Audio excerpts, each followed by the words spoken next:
Introduction. L'ensemble de fixation de véhicules surbasé Trinity est conçu pour attacher un véhicule à passagers par deux pneus du même côté du véhicule en utilisant une sangle et deux fixations par pneu. L'ensemble est uniquement destiné aux portes automobiles à 3 étages munies d'un rail proéminent selon les spécifications de l'AAR M99096. L'ensemble de fixation de véhicules n'est pas une cale. L'ensemble fait appel à la friction pour limiter le mouvement du véhicule à passagers durant le transport par voie ferrée. La tension et l'emplacement de la sangle sont essentiels au bon usage. L'ensemble doit être bien inspecté au préalable pour éviter de perdre du temps lors de la pose et assurer une installation correcte. Un ensemble de fixation de véhicules se compose de 3 principaux sous-ensembles. Fixation à encliquetage, référence M0997079. Fixation d'ancrage, référence M0997082. Sangle, référence 21442717. Deux ensembles de fixation sont requis par véhicule à passagers. Reportez-vous au dessin M0997083 que vous trouverez dans la section des dessins techniques de ce manuel. Inspection préalable. Consultez la section des mises en garde au début de ce Trinity manuel.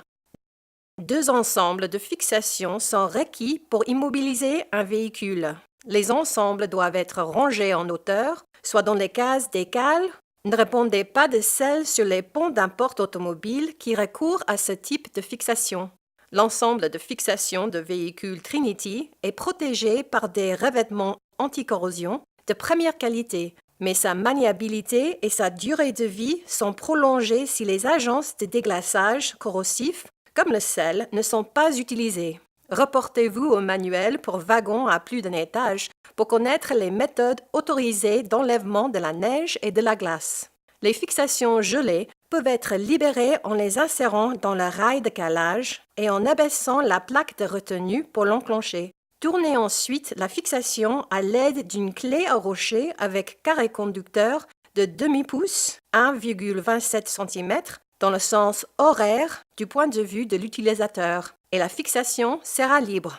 Ne frappez pas le bout de l'ensemble de fixation contre un poteau. Cela déformerait et endommagerait l'extrémité du cylindre, qui se nuirait au bon fonctionnement de l'ensemble de fixation. Inspectez les fixations de véhicules pour détecter les dommages éventuels et effectuer les remplacements nécessaires en fonction des exigences de l'AAR. L'ensemble de fixation de véhicules n'a pas besoin d'être lubrifié. Les sangles ne doivent pas être tordues ou enroulées autour de la fixation. Détoursadez la sangle. Les barres doivent faire face à la bande de roulement du pneu.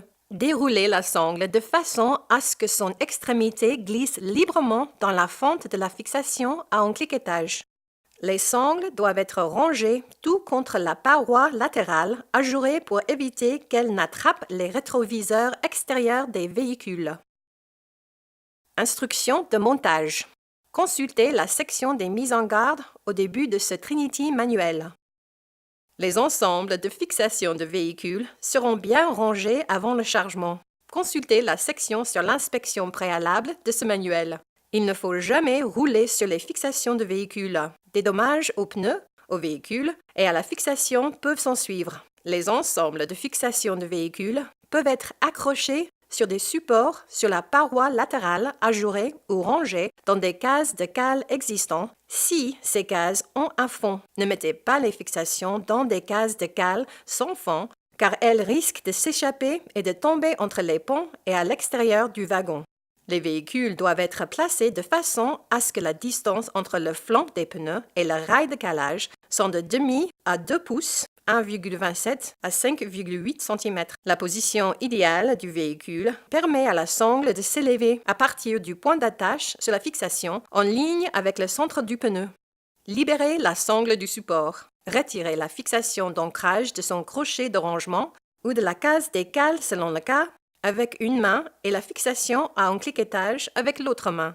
Déposez avec soin l'ensemble de fixations sur le pont du wagon à côté du pneu à contrôler. Assurez-vous que la sangle n'est pas tordue ou enroulée autour de la fixation à encliquetage. La sangle doit se déplacer librement dans la fente du mandrin à encliquetage. Tirez la sangle pour la tondre afin de faciliter le montage de la fixation à encliquetage. Déterminez dans quel trou du rail vous insérez le bout du mandrin de la fixation de véhicule, de chaque côté du pneu à retenir. Notez qu'il doit y avoir au moins 2 pouces, 5,8 cm, de distance entre la sangle et le point de contact le plus proche du châssis du véhicule ou du passage de roue lorsque la sangle est passée sur le pneu. Écartez les mandrins de fixation de façon à ce que les sangles s'approchent du pneu après avoir été serrées, voir les schémas ci-dessous. Le véhicule risque d'être endommagé si les sangles s'évasent. Idéalement, les sangles devraient être inclinées vers la bande du roulement ou, au maximum, être perpendiculaires au pont du wagon. La sangle ne doit jamais s'éloigner de la bande de roulement. Il est acceptable que les bagues en polymère de la fixation touchent la bande de roulement une fois la sangle bien serrée. Le montage dans les trous du rail de calage proéminent traditionnel d'un wagon à 3 étages est exécuté en déposant avec soin les fixations entre la bande de roulement et le châssis du véhicule. La plaque de retenue est ensuite pivotée vers le haut afin d'insérer le bout de la fixation dans le premier trou de rail et le trou vis-à-vis. Une fois la fixation insérée, descendez la plaque de retenue sur le dessous le rail jusqu'à ce que le verrou à ressort s'engage dans le trou adjacent du rail. Insérez d'abord la fixation d'ancrage, puis la fixation à encliquetage de l'autre côté du pneu dans les trous sélectionnés. Étendez la sangle bien droite sur la bande de roulement. Elle ne doit pas être tordue. Les barres en caoutchouc de la sangle doivent adhérer à la bande de roulement dans le même axe. L'emplacement idéal de la sangle est au centre de la bande de roulement. Ne placez pas la sangle sur les pôles arrondis de la bande de roulement, car la sangle peut se détacher du pneu sous l'effet de mouvement de lacet du bogie. Tirez la sangle à travers la fente de la fixation à encliquetage pour la tendre, mais conservez assez de mou pour que la sangle puisse faire 1 à 3 tours sur le mandrin lors du serrage. N'enroulez pas trop le sangle sur le mandrin. Assurez-vous que le cliquet s'est bien engagé sur le rocher. Serrez la sangle avec une clé à rocher manuelle avec carré conducteur de demi-pouce, 1,27 cm, en appliquant un couple de 50 pieds libres, 68 Nm minimum. Évitez que le bout libre de la sangle s'enroule sur les bagues en polymère en le tirant de la main gauche. La sangle est serrée dans le sens horaire vu de l'extrémité du mandrin. Une rallonge de clé avec carré conducteur de demi-pouce, 1,27 cm, peut servir à augmenter la portée de la clé. L'excédent de sangle peut être poussé sous la fixation à encliquetage au besoin. Un ensemble de fixations installées correctement prévient les avaries et permet de livrer un véhicule intact à un client satisfait. Instruction de démontage. Consultez la section des mises en garde au début de ce Trinity manuel. Pour démonter l'ensemble de fixation de véhicules de chaque automobile sur le porte-automobile, procédez comme suit. Inspectez l'ensemble de fixations et le véhicule pour repérer tout contact au dommage avant de détacher les ensembles de fixation de véhicules. Signalez tout dommage en cours de transport comme à la normale. Pour éviter les blessures, assurez-vous de ne pas mettre les doigts dans le mécanisme d'écliquetage ou près de la sangle. Enfoncez le levier de dégagement dans l'encliquetage et tirez la sangle vers le haut jusqu'à ce qu'elle soit assez lâche pour se détacher du pneu. Le levier de dégagement de l'encliquetage peut être actionné avec le pied ou la paume de la main.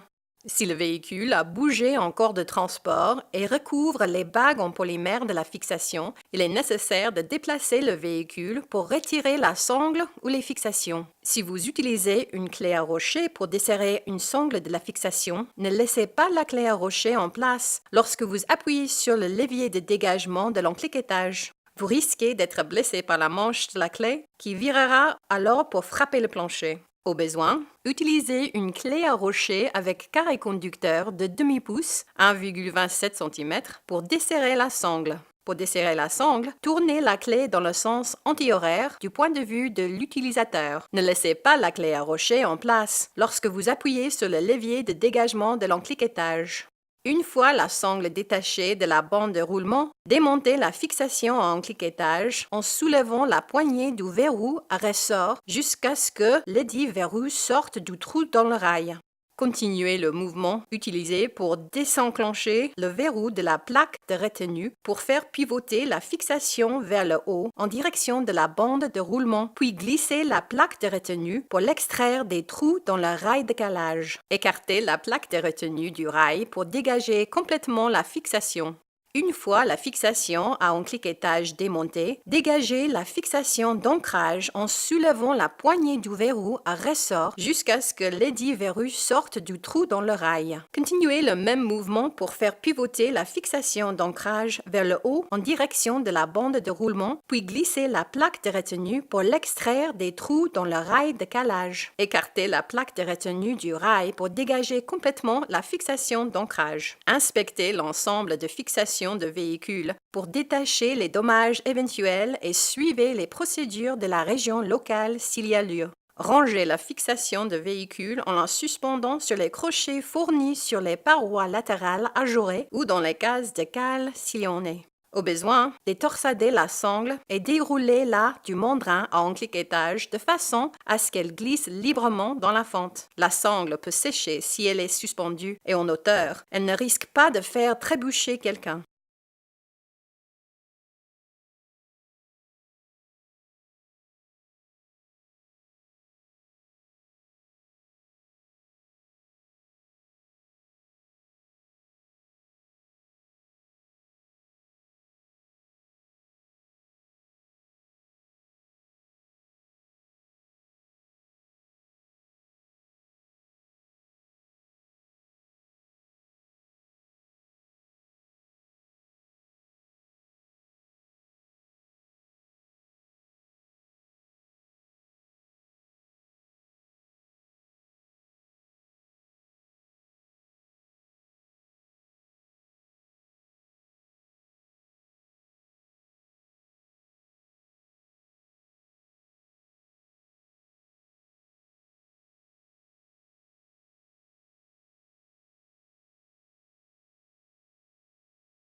Pour plus d'informations, consultez la section des mises en garde du début du manuel Trinity.